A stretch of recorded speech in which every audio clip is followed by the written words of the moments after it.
Bonjour à tous, chers amis, nous sommes Rosh Chodesh Cheshvan. Aujourd'hui, un jour important. Et nous allons commencer, puisqu'on a commencé une nouvelle année, on va commencer un nouveau cycle d'études sur Bichot Haneinim. Bichot Haneinim veut dire les brachot de toutes les choses que nous profitons. En deux mots, il y a beaucoup de choses que nous avons à profit toute la journée. Ça, je dans une seconde. Que nous avons à profit, comme les boissons, comme manger, les odeurs. On va voir toutes les règles, on va essayer de passer, si Dieu veut, pour les prochains 12 cours, avec un cours par semaine comme d'habitude. On va essayer de voir ensemble toutes les lois de Birkat Haneinim, et bien sûr, d'après les décisionnaires Ashkenaz et Sepharad, comme on a l'habitude. Vous pourrez bien sûr télécharger tous les cours sur l'application eTorah, eTorah sur Google et Apple. Et aujourd'hui, on va voir d'abord les règles. Quels sont les groupes de bénédiction? Deuxièmement, sur quoi on fait une bénédiction, pourquoi on fait une bénédiction. On va essayer de voir tout ça sur les prochaines minutes que nous avons ensemble. Et comme ça, si Dieu veut, à la fin de toute cette série de cours, on aura une clarté sur les brachot avec lesquels nous devons et nous vivons quotidiennement. Et ça, c'est le plus important parce que c'est des brachot que nous sommes amenés à faire régulièrement, plusieurs fois par jour, et nous vivons avec. Donc c'est important de savoir quoi faire et comment faire. C'est la raison pour laquelle on commence justement cette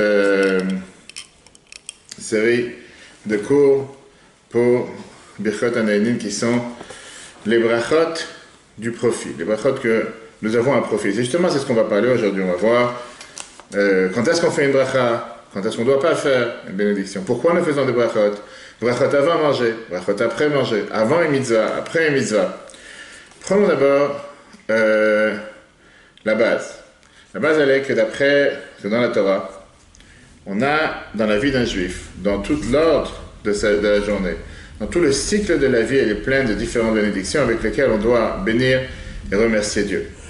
Sur n'importe quel événement important, n'importe quelle mitzvah que nous faisons, n'importe quel profit, n'importe quelle, on va dire, odeur même, on a le devoir, on fait une bracha avant pour dire merci et pour donner des louanges à Dieu. Il y a ici un sens important. Le fait de dire des bénédictions, ça éduque et ça habitue la personne à reconnaître le bien qu'il y a dans sa vie, à dire merci à Dieu pour tout ce qu'il lui donne et pour tout ce qu'il a. C'est écrit dans la Gemara Baba Kama, page 30a, que celui qui veut être un chassid veut dire veut être un pieux, il doit faire attention à dire les brachot convenablement.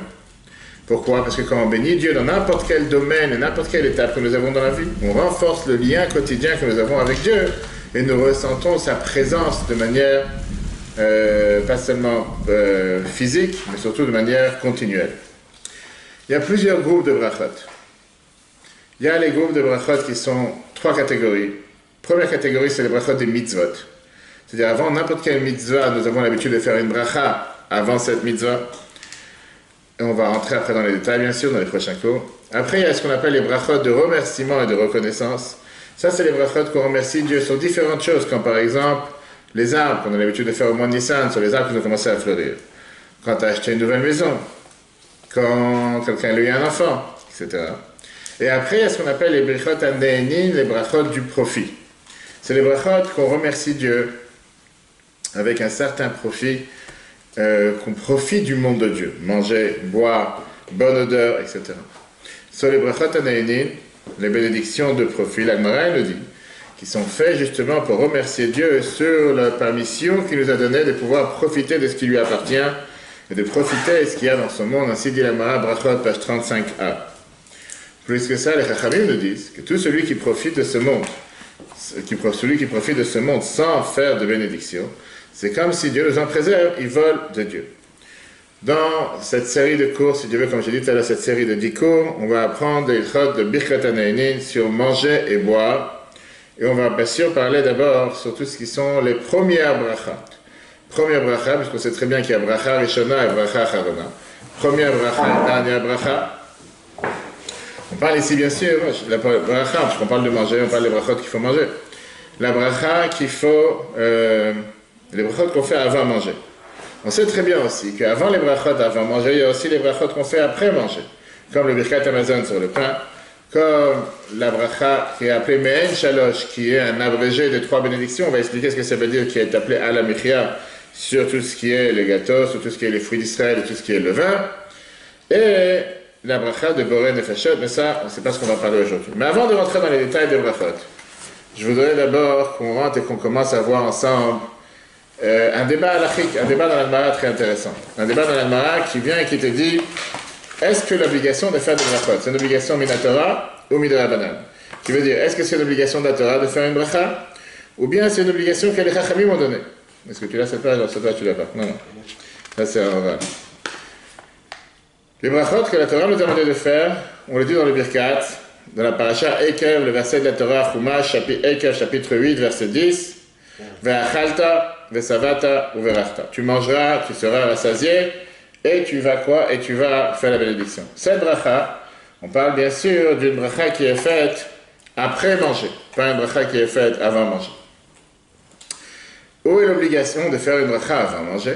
Il y a dans la Gemara Brachot, page 35a, il y a un débat que la question elle vient te demander Mina animile, d'où on apprend une chose pareille, qui veut dire quelle est la source de faire une bénédiction. Et il y a une certaine étape que la Gemara elle apprend le devoir de faire une bénédiction en te disant qu'on apprend ça avec un kal vachomer. C'est quoi un kal vachomer? C'est un plus forte raison. Si déjà quand quelqu'un il est rassasié, il a le devoir de faire une bracha. Alors quand il est affamé, il n'a pas encore mangé, il n'a pas le devoir de faire une bracha. Si jamais la Torah t'oblige de faire une bracha quand tu es rassasié après que tu as mangé, bien sûr que quand tu es affamé et que tu n'as pas encore mangé et que tu veux manger, tu sens le besoin de manger, automatiquement c'est la plus forte raison que tu dois faire une bracha. Il n'y a même pas de quoi avoir un doute. Mais ça, ce n'est pas la conclusion d'Agmara. Parce que si c'est comme ça, l'obligation de faire une bracha avant manger aurait aussi été minatora, midoraita, une obligation de la Torah et pas une obligation rabbinique. Parce que ce kal vachom, est-ce qu'on fait un peu votre raison, c'est d'ailleurs une des 13 manières avec lesquelles on apprend la Torah. La conclusion de l'Agmara, elle est que l'Agmara n'accepte pas cette idée. Et les Rishonim, ils t'expliquent, parce qu'on peut dire le contraire. Mal et sava, shekanen, celui qui est rassasié, il profite. Puisqu'il profite, puisqu'il a eu un profit. Pour ça, il dit merci. Celui qui est affamé, il n'a encore rien mangé. Pourquoi tu veux que je te donne une bénédiction? Te remercier de quoi? Je n'ai pas encore commencé à manger. Une fois que quelqu'un il a profité du manger, je peux comprendre qu'il a un devoir de bénir et de remercier Dieu pour ce qu'il a mangé. Mais avant d'avoir mangé, quel est le but de... Ah, j'ai besoin de la boisson. Quel est le but de... Voilà, quel est le but d'une bénédiction? D'après la conclusion de l'Agmara, la conclusion elle est que le devoir de faire une bracha avant manger, c'est pas minatora, takana des chachamim, c'est ce que les chachamim ils ont mis en place, bien sûr, on n'est pas là pour faire une distinction entre les deux. On sait très bien que la valeur des chachamim, chamurim divrei sofrim, yotem et divrei Torah, les paroles des chachamim sont beaucoup plus, pas graves, mais beaucoup plus importantes, un poids lourd plus important que ceux de la Torah. Alors quelle est la différence? Tu vas me dire si de toutes les façons ça a la même valeur. La différence serait qu'on a un doute, qu'on a un safek. Si tu as un doute par exemple, est-ce que tu as fait la bracha de Birkat Amazon ou pas, puisqu'on sait très bien que Birkat Amazon, surtout la première paragraphe, on verra ça plus tard, c'est minatora. D'après la Torah, donc tu as le devoir de t'asseoir et faire la bénédiction. Pourquoi? Parce que Sfeka de Ora et Arlochumbra. On a un doute dans la Torah, quelque chose qui est une obligation de la Torah, on va pour la rigueur, automatiquement on a le devoir de refaire la bracha. Par contre, si tu as un doute, si tu as fait la bracha avant de manger, là tu ne dois pas refaire la bracha, parce que ça fait de Rabbanan le kula. On sait que quand on a un doute sur quelque chose que les chachamim, une obligation rabbinique a été instaurée, on va plutôt pour pas la légère, on va plutôt de manière moins rigoureuse. À ce moment-là, on se dit, comme la fameuse règle générale, ça fait brachot ta'akel, quand on a un doute sur une bracha, on va beaucoup plus lignant, plus léger, etc. Maintenant, quand tu as une halakha pareille, et ça c'est une règle générale qu'on va voir pour tous les prochains halachot, quand la halakha te dit ça fait de Rabbanan le kula, que tu as un doute sur quelque chose que les chachamim, les autorités rabbiniques ont imposé, ont instauré, on va pour la couleur, on ne va pas aller pour la rigueur. Ça ne veut pas seulement dire que tu n'as pas besoin de refaire la bracha, mais ça veut dire que c'est interdit de refaire la bracha. C'est pas si je veux être un grand chassid, je vais faire la bracha. Si la Torah te dit tu n'as pas besoin de refaire, tu ne dois pas faire. Parce que sinon c'est considéré une bracha levatala, qui veut dire une bracha en vain, puisque la halakha te dit que tu n'as pas besoin de faire une bracha. Après, il y a différentes manières, on va voir après comment trouver le moyen de vouloir faire la bracha si tu as envie. Mais la base, elle est, quand on te dit tu n'as pas besoin de faire la bracha, tu n'as pas besoin. Fais pas une bracha sur du vent, qu'on verra plus tard. On vient de voir les différentes catégories des brachot. Quelle est l'idée pourquoi on fait une bracha avant de manger? Viens à l'Agmara, même page, brachot 31, 35a. Elle te dit la raison, c'est une logique. C'est interdit pour n'importe quelle personne de profiter de ce monde sans bracha. Et donc c'est pour ça que tout ce groupe de brachot qu'on appelle Birkot Anaïnin, les brachot du profit, c'est les brachot qui sont sur manger et boire. Dans ça même, on a 6 brachot, 6 bénédictions. Après on va entrer dans les détails. Première, connue, Amotzi Lechem Min Haaretz, qui a fait sortir du pain de la terre. La deuxième, Boré Mine Mezonot, qui a créé les céréales. Boré Pri Agafen, qui a créé le jus de raisin ou le vin. Boré Pri Haetz, les fruits des arbres. Boré Pri Adama, qui a créé les fruits de la terre. Et après ça, Sha'akol Nea Midvaro, bonjour, tu peux rentrer t'asseoir. Sha'akol Nea Midvaro, qui veut dire qu'il a quoi? Qu'il a, que tout ce qu'il a, ça lui appartient. Tu restes avec nous? T'as enregistré et filmé? Ah, 5 minutes. Non, je rigole. Ok, ça c'est la première sorte. Ça me met beaucoup, c'est pour Bah, maintenant c'est pas toi. Vas-y, fais exprès. Je savais que t'allais venir. Il y en a 2. Chacun pour soi. Une autre, c'est fait exprès. Exact. Donc ça c'est la première règle, d'accord? Premier groupe, on va dire le premier groupe de 6 bénédictions. Le deuxième groupe de bénédictions, c'est Bichot Anaïnin. Qu'est-ce que ça veut dire Bichot Anaïnin? C'est les bénédictions qu'on profite, mais c'est les bénédictions qui dépendent de l'odeur. On a dans ce groupe les bénédictions de l'odorat, 5 bénédictions. Vas-y, dis-moi lesquelles tu sais. Miné, Atsé, Asbé. Et après?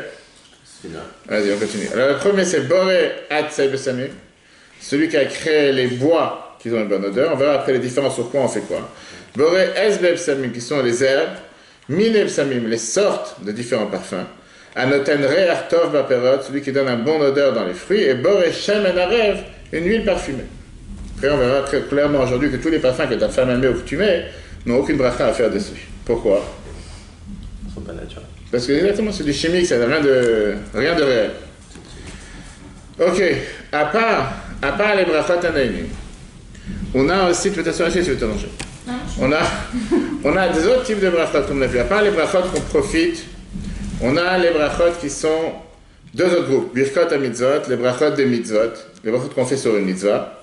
Ça, c'est toutes les brachot qui commencent avec Asher qui déchaîne ou mitzvotav et tzivanu, et après toute la suite. Que Dieu nous a donné le devoir de faire. Alors tu as Netilat Yadayim, tu as les tatef v'tzitzit, mettre les tzitzit, mettre les tefillin, allumer les bougies de Shabbat, etc. Mais pas toute mitzvah, les chachamim m'ont demandé de faire une bracha. Quelle mitzvah on ne fait pas une bracha avant? Je parlais de ça à une femme il y a 2 jours, avant de mettre la tzaka. Pourquoi on ne fait pas une bracha l'iten tzaka, par exemple? Les chachamim te donnent la réponse très intéressante. Parce que des fois, des gens, avant de faire une bracha, ils se préparent, ils se lavent les mains, ils ont tout type de kavanot, tout type de pensée. Et le temps que tu te prépares à faire une bracha à quoi que ce soit, lorsqu'il a le temps de mourir. Donne la tzaka avant de faire une bracha. Ça, c'est une des raisons pourquoi on ne donne pas la bracha avant. Mais il y a pas mal de mitzvot. Quand on ne fait pas une bracha avant, on verra après dans les détails. Et on va voir justement sur quelle mitzvah on fait une bracha, sur laquelle on ne fait pas. C'est une mitzvah où la personne qui donne, elle n'a pas dans le profit aussi. Pourquoi pas de profit? Tu fais une bracha, tu remercies Dieu qui t'a donné le devoir de donner la tzaka. Et néanmoins, il n'y a pas de bracha pareil. Il y a beaucoup d'autres mitzvot qui n'ont pas de bracha, on verra après. Troisième groupe de mitzvot, à part ce qu'on a vu tout à l'heure, qui était les brachot du profit quand on mange, les brachot des mitzvot, il y a ce qu'on appelle bichot haodah, les brachot du remerciement. Qu'est-ce que ça veut dire les brachot du remerciement? Quelqu'un qui remercie sur différents épisodes dans la vie. Premièrement, un gomel, quelqu'un qui a pris l'avion aujourd'hui, c'est ce qu'on fait. Quelqu'un qui est sorti de prison, pas celui qui sort tous les 2 semaines comme moi, mais quelqu'un que, ça dépend dans quels critères. Un gomel, ça peut être pour un avion, ça peut être pour un accident, que Dieu nous en préserve que quelqu'un il a été sauvé. Chez une femme enceinte qui a accouché, chez les Sfaradim on dit à Gomel, chez les autres communautés non. Chez Chianou, pareil, pourquoi chez Chianou? C'est aussi un remerciement, le fait que la personne elle est vivante, que je suis arrivé à ce stade, à cette nouvelle fête, cet nouvel épisode et je suis encore vivant. À Tov et à Métiv, la différence quand on dit sur un garçon ou une fille, on verra plus tard. Sur une bonne nouvelle, en général on dit à Tov et à Métiv que Dieu il a fait du bien avec moi et il fait du bien en général. Dayan Haemet, jugement de vérité quand il y a une mauvaise nouvelle, pas forcément quand il y a un dessert, en général une mauvaise nouvelle. Donc on a, et dans cette catégorie, il rentre aussi tous les brichot areia, les bénédictions de la vision, de la vue. Quelle vue? Plusieurs choses. Les éclairs, le tonnerre, l'arc-en-ciel, les arbres, la lune, le soleil, et beaucoup d'autres bénédictions. C'est des choses qu'on voit. Alors c'est pas tous les jours, Kiddush Levana c'est une fois par mois, le soleil c'est une fois tous les 28 ans, et les arbres c'est une fois par an, etc. Mais ça c'est les différentes catégories. Dernière introduction avant d'entrer dans le vif du sujet. Qui a instauré toutes ces bénédictions? D'où ils viennent? Depuis combien de temps on les a? Qu'est-ce que tu fais là? Qui? C'était les gens de la Grande Assemblée. Un Sheikh Neset Agdala, au temps du 2e temple, au début du temps de Ezra le scribe. Et là, on va voir tout à l'heure un débat à l'Afrique intéressant d'après la Chassidoute. Au temps du premier temple, il n'y avait pas de bénédiction. On mangeait sans bénédiction, comme certains aujourd'hui qui se trouvent au temps du premier temple. Le but que les Chachamim nous ont demandé de faire beaucoup de bénédictions, c'était pour se rappeler que toutes ces étapes qu'il y a dans la vie, pendant tous les temps de la journée. Regarde ce que Rambam écrit dans Birchot Anaïnin, justement, pardon, Ilchot Brachot. Tu dis que les Chachamim te donnent tellement de bénédictions pour remercier Dieu en tant que demande, pour se rappeler que Dieu est là présent, que même si tu n'as pas profité, et même si tu n'as pas fait de mitzvah, un devoir de se rappeler que Dieu est présent. Et donc, toutes les bénédictions, il y a 3 catégories. Il y a la Birchot Anaa, Birchot du profit dans laquelle on a un profit. Birchot HaMitzvot, les Brachot des Mitzvot. Birchot Odaa, les Brachot de remerciement. Et ça va remplir tous les prochains 10 cours, comme on a dit tout à l'heure, avec le devoir de faire les Mitzvot, de faire quel Brachot, etc. Maintenant, la source de Rambam, de Maïmonide, c'est écrit dans l'Agmara Menachot, page 43b. Et la Gemara te dit que chacun d'entre nous a le devoir de faire 100 brachot par jour. La fameuse phrase que la Torah te dit dans Parashat Ekev, chapitre 10, verset 12, Ve'ata Israël, ma Hashem Elokecha Hashem, mais Dieu, Moshe parle au peuple juif, qu'est-ce que Dieu il attend de toi? Kiim le ira, seulement de le craindre. Bien, la Gemara te dit, Altikrema et la mer. Ne me dis pas que c'est écrit le mot ma, mais c'est écrit le mot mea. Mea veut dire 100. Et de là on apprend qu'on a le devoir de dire 100 brachot par jour. C'est comme ça que Rambam te dit qu'on doit tous les jours faire 100 brachot. Tu vas me dire comment on fait 100 brachot par jour? Très simple. N'importe quelle personne qui... Tu veux les calculs? On va faire les calculs. Un jour de semaine normale, pas un jour de fête, ni quoi que ce soit. D'accord? Un jour de semaine normale, tu as dans la tfila déjà, Birchat HaShachar le matin, Talit et Tfilin, Shema, la Hamida, tu as déjà un minimum 88 bénédictions. Si on fait le décompte, on va passer le temps, peut-être que je le ferai après. Pendant la journée, avant manger, après manger, Birchat Amazon, etc., Netilat Yadayim. En deux mots, un jour de semaine normal, facile à faire. Le problème se pose Shabbat. Shabbat, on sait qu'on a dans la Hamida seulement 7 bénédictions, au lieu de 18. En semaine, il y a 3 fois 18, ça fait déjà 54. Alors que Shabbat, il y a 3 fois 7. Donc tu es déjà en manque. Sauf que tu vas me dire que tu as Moussaf qui est rajouté. C'est encore une fois 7. Ça ne rattrape pas ce qui manque. C'est pour ça que les Chachamim te disent que Shabbat, on a l'habitude de rajouter des bénédictions sur le manger. Ou en mangeant des fruits, en sentant des odeurs. C'est ce que j'explique chaque année le jour de Kippour. Mon père. C'est ce que j'explique le jour de Kippour, pourquoi les gens ils amènent dans les synagogues, les coins avec le clou de girofle, etc. Alors, les gens disent pour se sentir bien, les jeunes. Il n'y a pas que ça. L'idée essentielle, c'est plus qu'il n'y a pas de manger, il n'y a rien. Pour pouvoir faire les 100 bénédictions, les gens ils font plus à chaque fois une autre bénédiction, etc. Ok, et pourquoi il te dit? Parce que quand tu fais 100 bénédictions, ça t'amène la crainte de Dieu. Tu as le devoir, grâce aux 100 bénédictions, d'amener la crainte de Dieu. Maintenant, voyons la différence qu'on a vue tout à l'heure entre le premier temple et le deuxième temple. La Chassidoute s'est expliqué qu'on a dit tout à l'heure qui a instauré toutes ces bénédictions, les gens de la grande assemblée au deuxième temple. Au temps du premier temple, il n'y avait pas de bénédiction. Les gens mangeaient sans bénédiction. Ils disaient, comment est-ce possible? C'est pareil. Parce qu'on sait très bien qu'on est tous, de génération en génération, on descend de niveau en niveau, spirituellement parlant. Et au temps du premier temple, ils étaient tellement élevés avec un niveau de Gdusha si grand, qu'ils n'avaient pas besoin de se rappeler. On a dit tout à l'heure, c'est quoi le but de la bénédiction? Pour se rappeler que Dieu est présent, pour se rappeler qu'on remercie Dieu. Au temps du premier temple, ils étaient tellement avec une telle impression de ce que Dieu est là et Dieu est présent, qu'ils n'avaient pas besoin de faire une bénédiction pour se rappeler. Au temps du deuxième bénédiction, on est descendu de niveau. Et donc c'est beaucoup, on va dire un niveau plus bas, même si c'est pas vraiment... Un dernier point, on a posé tout à l'heure la question, on a dit que la Gemara a dit que tout celui qui profite de ce qui se passe de Dieu sur terre sans bénédiction, c'est comme s'il vole de ce qui appartient à Dieu. Comment tu peux dire? C'est pareil. Viens la Gemara, elle te dit, qu'est-ce que ça veut dire que tu as volé de ce qui appartient à Dieu? Qu'est-ce que ça veut dire que tu as pris quelque chose du temple qui n'est pas le tien? Pour expliquer ça, la Gemara te dit qu'il y a un débat entre deux versets. Il y a un verset qui dit, qu'on écrit en général à chaque fois au début d'un livre, L'Hachem haaretz umlo. Tout ce qu'il y a sur terre appartient à Dieu. Ça vient du psaume 24, le Mizmor Parnassah, qu'on dit le soir de Rosh Hashanah et Kippour. Qu'est-ce que ça veut dire, ce verset? Que tout ce qui y a sur terre appartient à Dieu. Mais tu as un autre verset qui est dans le Tehillim, chapitre 115, qui te dit à Shamaim, on a dit dans la Hallel, on l'a dit ce matin, Rosh Chodesh, à Shamaim, Shamaim l'Hachem, ve'aretz atan livnei adam. Ce qui appartient au ciel, c'est à Dieu, et la terre, c'est aux hommes. Tu veux dire, Dieu nous a donné la terre, on a la possibilité de manger et de faire ce qu'on a envie, de profiter. C'est pour ça que Dieu nous a donné la terre, sinon on n'aurait pas eu. Viens la Gemara, tu dis comment, qu'est-ce qu'on fait avec cette contradiction? Je te dis la différence, elle est comme ça. Là, on parle avant la bénédiction, et là, on parle après la bénédiction. Avant la bénédiction, le monde n'est pas le tien, le monde appartient à Dieu. Et donc, tu dois faire une bénédiction. Si tu profites du monde sans bénédiction, tu es un voleur. Ou comme la Gemara, elle te dit, Moël Be'ekdesh, tu prends quelque chose qui appartient au temple qui n'est pas le tien.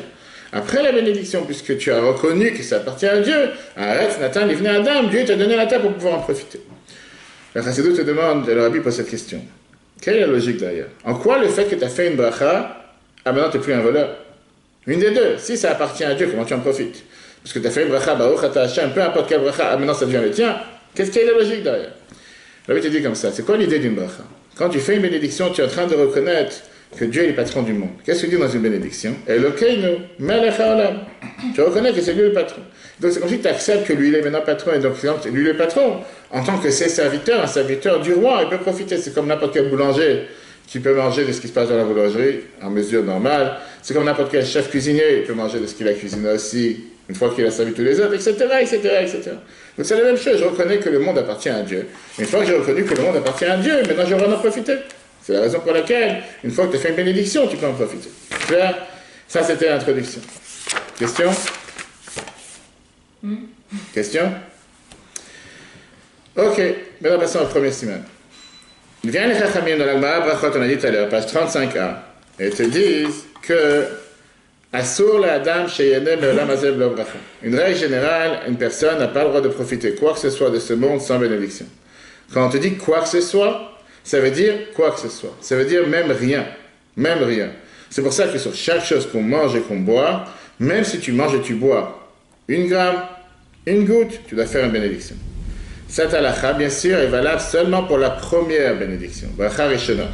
Alors que bracha charona, ça c'est fait seulement quand tu as mangé minimum un kazait, qui veut dire 30 grammes, ou que tu as bu minimum un revi'it, qui veut dire... 15. Pourquoi 15? Ou tu as inventé 15? Alors, un quart? Si tu veux. On verra le détail après. C'est quoi? Tu dis en général, c'est comme l'olumaf, comme remplir sa bouche en général. D'accord? On va après les détails. Quelle est la différence entre avant et après? On te dit comme ça. Est-ce que je fais une bracha sur tout? Est-ce que je fais une bracha seulement quand j'ai eu un profit? Si je prends un médicament, est-ce que je fais une bracha? Si je prends quelque chose que j'aime pas, est-ce que je dois faire une bracha? Si j'ai mangé quelque chose et je ne suis pas affamé, est-ce que je dois faire une bracha? Si j'ai bu et j'ai pas soif, mais j'ai peur d'avoir soif plus tard, parce que plus tard j'aurai pas d'eau, est-ce que je dois faire une bracha? C'est une question quotidienne. Et tu sais combien de lettres du Rabbi tu as sur l'importance de connaître les halachot avec lesquelles on vit tous les jours, ce qu'on appelle le rachaim, le comportement d'un juif. Et combien de gens vont apprendre, je vais apprendre la Gemara, Makot, je vais apprendre Sanhedrin, je vais apprendre des choses qu'ils ne vont jamais utiliser dans leur vie. Mais parce qu'on m'a dit qu'il faut apprendre. Mais les choses quotidiennes, quand tu vis tous les jours. Alors regardons maintenant les définitions. Pourquoi on fait une bracha? On fait une bracha sur le profit. Profit ne veut pas seulement dire du fait que je suis rassasié, que maintenant j'ai plus soif et j'ai plus faim. Mais c'est le profit du goût du manger ou de la boisson. Et donc quand tu manges, pas pour être rassasié, ou pas parce que tu as soif, tu dois quand même faire une bracha sur le goût. Parce que tu as eu ici un goût, tu as profité du goût. Pas forcément que tu t'es rassasié ou quoi que ce soit. Et donc pour ça qu'on a dit tout à l'heure, quand tu manges ou tu bois quelque chose, tu as quelque chose qui est bloqué dans la gorge, ou pour avaler un cachet, tu fais une bracha pour le profit du goût. Malgré qu'il n'y a pas ici de but de se rassasier ou de ne plus avoir soif. Ça, c'est soit d'après la Moazakan, soit d'après Rabbi Yosef, les deux la même chose. Mais si tu bois de l'eau pour avaler ou pour faire glisser quelque chose et tu n'as pas du tout soif, de l'eau, puisqu'il n'y a pas de goût dans l'eau, c'est pas de bracha. Parce que dans l'eau, il n'y a aucun goût. Tu as pris quelque chose qui a du goût. Là, tu fais une bracha. Dans l'eau, il n'y a pas besoin de faire une bracha. Quand tu avales un cachet ou un médicament, si le médicament c'est un sirop avec du sucre ou un sirop avec du goût, on fait une bracha. Parce que tu profites du goût. S'il n'a pas de goût, c'est un goût amer, comme la majorité des cachets. On ne fait pas de bracha dessus. Maintenant, prenons un exemple que tu as goûté quelque chose et il y a un goût et tu ne cherches pas à avaler ce goût-là. Lavage de bouche. Il y a un goût. On ne va pas commencer à dire tu vas faire une bracha quand tu fais un lavage de bouche. Un chewing-gum, est-ce que tu fais une bracha ou pas? Vas-y, madame. On va pas tourner. Pourquoi? Oui ou non? Tu l'avales pas. Bah oui. Pourquoi? Pour le goût? Ça gère rien, non? Mais justement, d'après ce qu'on vient de voir, le fait que tu avales les sucres et tout ce qui est les goûts, même si tu avales rien, et tu as un profit de ça, C'est la bracha. tu fais une bracha. En général, je fais une bracha sur un chewing-gum. Avant de faire un bain de bouche, on fait une petite. Non, ça non. Ça, je sais que ça non. Pourquoi? Parce que ça, tu n'as aucun profit. Bah, Tu cherches. Tu fais pas le bain de bouche pour profiter du goût, à moins que tu aies un problème. En général, c'est quel goût tu veux avoir? Le goût de la menthe. Prends un moment pour avoir la menthe. Ça peut arriver, hein. Ok, on parle des gens. Moi, je peux le faire pour me changer le goût. Ok, on parle des gens normaux. Ah non, d'accord. D'accord. En général, c'est pas un bain de bouche pour avoir le goût. C'est un bain de bouche pour te laver les dents. C'est pas. Pour aller vite, en fait. Ok, si tu veux. Parlons des règles halachiques. Non, c'est laquelle personne ne sait c'est qui. Personne ne sait c'est qui. On a le droit de poser des questions. Pourquoi? Parlons des règles halachiques dans lesquelles halakha te dit clairement que tu peux goûter sans faire la bracha. Et ça, c'est un débat qui est entre les Sfarad et Ashkenaz, surtout quand on prépare à manger pour les femmes. C'est ça qu'elle est là aujourd'hui. D'accord? Quand on prépare à manger dans la cuisine et tu veux goûter pour savoir si ça a du goût ou pas, est-ce qu'on fait une bracha ou pas? Vas-y, la cuisinière. C'est lui qui cuisine. D'accord, le cuisinier. N'importe quelle personne qui sert. Moi je dirais non, parce qu'elle n'a pas de profit, mais bon, Pourquoi elle n'a pas de profit? Elle fait profiter tout le monde quand même. Pourquoi t'as pas de profit? Tu veux savoir si c'est un goût, tu es en train de préparer à manger. Tu veux savoir si c'est assez de sucre, si c'est assez de sel, si c'est assez, je sais pas, de poivre ou quoi que ce soit. Ouais, elle fait. Il y a une marcoquette. D'après les Sfaradim, si tu goûtes et tu craches, tu n'as pas envie d'avaler ce que tu as goûté, peu importe, ça ne t'intéresse pas de manger ça maintenant. Fais pas de bracha. Si tu avales ce que tu as goûté, à partir du moment que c'est quelque chose de consistant, pas juste une demi-cuillère, tu dois faire une bracha. Pour l'admoazaken, ça c'est par rapport à Ovadia Yosef. Pour l'admoazaken, si tu avales ce que tu as goûté, tu dois faire une bracha, même si c'est une toute petite quantité, sans différence. Qu'est-ce qui est considéré une quantité importante? Pour le Ovadia Yosef, si tu as mangé minimum un kazaït, tu as goûté un kazaït qui est minimum 27 grammes, ou bien dans les boissons, le révit, c'était 8 centilitres. 8 centilitres 6, mais c'est très simple. Comment on te rappelle? Non, on m'a permis 4. Ça, c'est pas par rapport à une kippo, c'est autre chose. Ça, c'est autre chose. Pourquoi? Oui, ça, c'est beaucoup plus, beaucoup moins. D'où tu te rappelles, c'est quoi un révit? Tu te dis, c'est très simple, on passe ça chaque fois pendant Pessah. Les 4 verres, comment tu dis un verre à Pessah? En hébreu, c'est quoi un verre? Kos. C'est quoi le compte numérique de Kos? Chav, c'est 20. Vav, 6. Samer, 60. Ça fait 86. 8.6. 8,6. C'est un révit. Très simple à se rappeler. Ok. Ça, c'est par rapport à différents goûts. Maintenant, disons que tu passes dans un supermarché, ça passe régulièrement, alors pas ici, pas forcément on va te proposer des choses très chères, et que les gens veulent que tu goûtes un produit pour savoir si tu vas en acheter ou pas. Au marché. Au marché, que ce soit un fruit, que ce soit un morceau de fromage cachère, ou quoi que ce soit, ou même des fois avec des traiteurs, que tu vas prendre un goût. Dans tous ces cas-là, on sait très bien que tu ne vas pas dire je cherche à savoir si je vais l'acheter. Vaut mieux, c'est ce que j'ai dit tout à l'heure, vaut mieux avoir la pensée qu'on veut profiter du goût. À ce moment-là, faire une bracha. Chachamim nous ont dit qu'on a dit tout à l'heure, on a vu 6 bénédictions avant de manger ou avant de boire, parce qu'il y a 6 catégories de manger différentes, qu'on va tout de suite voir. Et Dieu, il veut qu'on le remercie avec toutes ces catégories de manière spécifique. Premièrement, c'est la Gemara Brachot, chapitre 6, verset 1. On a vu tout à l'heure, Sheakol, Adama, Aetz, Agafen, Mezonot, Amotzi, Lechem, Enaret. On va voir maintenant tous les détails. C'est quoi Sheakol? Traduction de Sheakol. Sheakol, Niya Bidvaro, que tout a été créé par la parole de Dieu. Bénir Dieu de manière générale sur tout ce qu'il a créé, tout ce qu'il a donné sur terre. Concrètement, quand est-ce qu'on fait cette bracha? Sur tout ce qui n'est pas dans les autres catégories des autres 5 brachot. On va dire tout ce qui n'est pas terre ou mer. Alors tu vas me dire quoi? Par exemple, les œufs, viande, poisson, tout le reste, glace, etc., etc. On parle en général de tout ce qui ne pousse pas sur la terre, tout ce qui n'est pas végétal, et tout ce qui n'est pas dans la mer, qui sont...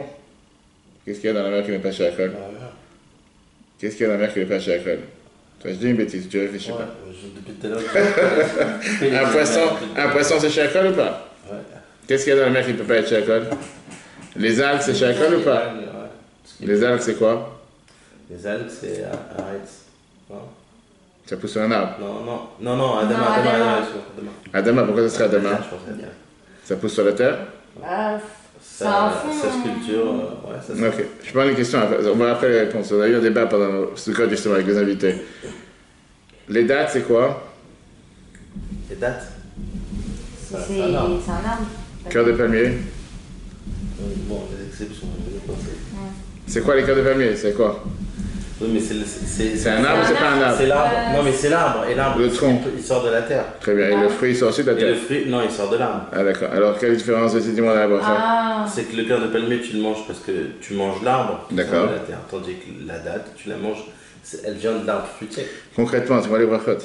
Ah, bah, la date à Aetz et le cœur de palmier à Adama. Sûr. Vas-y, lance-toi. Ah non. Non, bah non, tu me demandes. Ok, c'est pour ça qu'il y a tellement de nuances. On va voir, on va rentrer dans tous ces détails, on va voir. D'accord? D'où la banane. Check sur Google. Et là, c'est la banane, justement. Ouais, la banane, c'est la banane. Pourquoi Adama? Pourquoi pas Aetz? Parce qu'il donne qu'une fois, non? Parce que le tronc ne reste pas pendant l'hiver, on va voir ça après. Est-ce que c'est considéré un vrai tronc ou un faux tronc? Est-ce que c'est un tronc qui est solide, qui reste là tout le temps? Encore, on verra ça. Pareil avec les tomates. Les tomates, ça ne pousse pas par terre. Pourtant, c'est Adama. Les fraises, c'est exactement la même chose. Mais c'est petit, c'est un arbre. C'est 100%. Et les vignes, c'est aussi petit. Tu n'as pas des vignes qui font 2 mètres de haut ou 1 mètre de haut. Ça devient une vigne, c'est exactement la même chose. Alors? Pourtant, les vignes, c'est quoi? Arrête. On va voir la différence. Parce que c'est pas un arbre qui reste, c'est ça que je dis. Les vignes, c'est un arbre qui reste. Le tronc, il reste tout le temps. Alors que ça reste pas tout le temps. D'accord? Il reste encore 1 minute ou pas? Oui, ce qui pousse sur la terre. Ce qui pousse, les fruits qui poussent sur les arbres, boré priaetz. Pourquoi on a différencé le vin? C'est le seul fruit de l'arbre qu'on ne fait pas sur le jus. La bracha qu'on fait, parce qu'en général, jus d'orange, tu aurais dû faire quoi? Le jus d'orange, on aurait dû faire. Concrètement, on fait chez Akol. N'importe quel jus de carotte, on ne fait pas Adama. Pourquoi tous les jus, on va voir ça plus tard, pourquoi tous les jus on fait chez Akol? Et le seul jus qu'on a distingué, qu'on a fait une différence, c'était le jus de vin, le jus de raisin. Parce que ça a une bracha particulière. Pas seulement une boucha, ça a une catégorie particulière, une valeur particulière. Les céréales, comme on verra plus tard, les céréales rassasient beaucoup plus que tout le reste. N'importe quelle chose qui est faite à base de céréales, à base de pain, que ce soit un pain de 7 céréales ou de 5 céréales ou quoi que ce soit, qu'on le mange en général dans un repas, il est motzi. La dérogation qu'on a réussi à faire mezonot, parce qu'il n'est pas fait de la manière comment il aurait dû être fait. On va voir plus tard si tu le fais avec du jus de fruits, si tu le fais avec plus de sucre, plus de miel. Tu sais qu'il y a beaucoup aujourd'hui d'autorités rabbiniques qui n'ont pas de mezonot chez eux. Et tous les pizzas, tout ce qu'ils font, il n'y a que du motzi. Pourquoi? Parce que ça, j'avance déjà, c'est dans le 6e, 7e chapitre. Ils te disent comme ça, mezonot c'est 30 grammes. Il y a une halakha qui te dit que si tu as fixé un repas sur quelque chose, même un gâteau, ou des pâtes, ou quoi que ce soit, jusqu'à 250 grammes, on va dire, certains te disent 160, tu dois faire un motzi dessus. La réalité, elle est que personne ne mange une pizza 30 grammes.